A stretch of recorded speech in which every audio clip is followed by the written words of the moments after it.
आखिर में सब कुछ छोड़कर चले जाने का नाम ही जिंदगी है।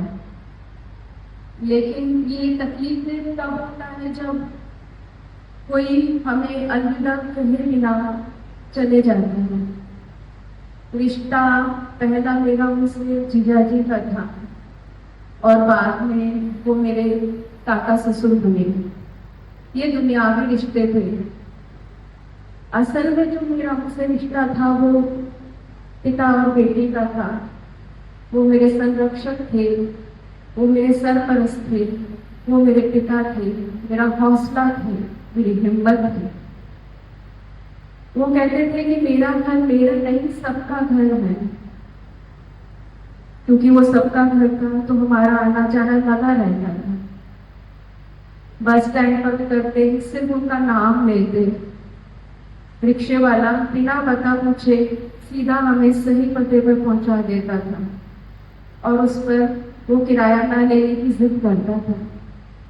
समझ में आता है कि उन्हें हम गरीबों का मसीहा क्यों कहते हैं। मेरी उनसे एक शिकायत रहती थी कि दादू आप बहुत स्पष्टवादी हैं, लोगों को ये हजम नहीं होता है, इससे आपके विरोधी ज्यादा बनते हैं, आप थोड़ा डिप्लोमेसी रखिए। लेकिन वो कहते थे मैं ऐसा ही हूँ, मैं किसी को भ्रम में नहीं रख सकता हूँ। कहीं ना कहीं कभी ना कभी उस व्यक्ति को भी समझ में आ जाता है कि मैं क्या हूँ और उसका मेरे ऊपर विश्वास पक्का हो जाता है। कहने को वो कॉमरेड थे, लेकिन मेरी राधा स्वामी के जवाब हमेशा राधा स्वामी कहकर ही देती थी। भगवान लोगों को भीड़ बनाकर नहीं बुलाता, वो लोगों में से चयन करता है और उनका चुनाव बहुत पहले कर लिया था उसने। एक अंतिम सफर दोनों में क्या करें। पापा आप सलाम भी उनका छोड़ते हैं उस सफर को। पापा केवल हमारे पिता नहीं थे, वो हमारे लिए हाथ थे जो हर मुसीबत में हमें सामने खड़े रहते थे। हमारे लिए वो आवाज थे जो डर में भी हिम्मत बने रहते थे।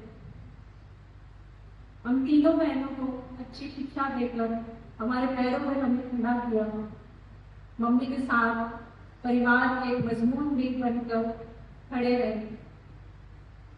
दुख भी बहुत देखे हुए, अपने भाइयों को खोया, अपने भतीजों को खोया, अपने दामाद को खोया। बहुत दुख है अंदर से, तो कभी हमारे सामने जाहिर नहीं होने दिया। हमेशा कहते थे बेटा मैं हूं ना, तुम क्यों फिक्र करती हो, मैं बैठा हूं ना। हमें इतना ही हौसला था खाने का। अब हमारे परिवार की चाहे शौकत भैया की तबियत हो, एकता बनकर की मृत्यु हो, हर एक जगह की फिक्र थी, सबकी फिक्र करते थे, सब उनका परिवार था।